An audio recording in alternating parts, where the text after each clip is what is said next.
Friends, હું doctor Nirav Soni, arthroscopic and joint replacement surgeon. આજે આપણે વાત કરશું એવેસ્ક્યુલર નેક્રોસિસ ઓફ હિપ, એટલે કે ઘણા બધા લોકોને કોવિડ પછી ખાસ થાપાની તકલીફ શરૂ થઈ છે.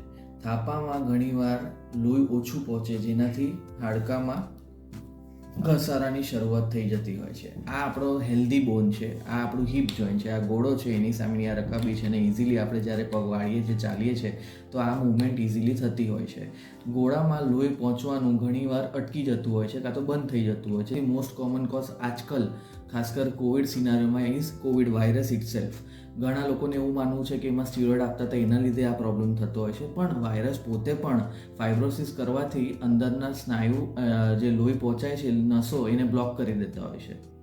એ સિવાય બીજા બધા બી કારણો છે, જેમ કે સ્ટીરોઇડ લેવું, જેમ કે કોઈ બીજી આડઅસર હોવી, જેમ કે સ્મોકિંગ છે, આલ્કોહોલ છે, કાં તો પછી લાંબો સમય સ્કિનની ટ્રીટમેન્ટ ચાલતી હોય અને સિકલ સેલ છે, કાં તો પછી કોઈ કારણ જ નથી હોતું. આ બધા કારણોથી અંદર લોહી ઓછું પહોંચે એટલે હાડકામાં ઘસારો થવા માંડતો હોય છે.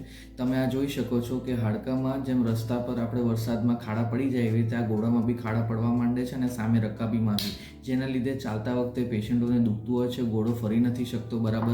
અને ઘણીવાર લેટર સ્ટેજમાં જ્યારે પેશન્ટ બહુ લેટ પ્રેઝન્ટ કરે છે તો પગ પણ ટૂંકા થઈ જતા હોય છે.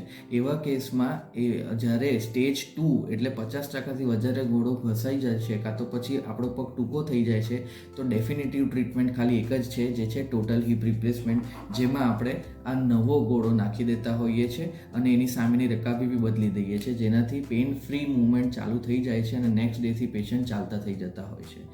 Thank you.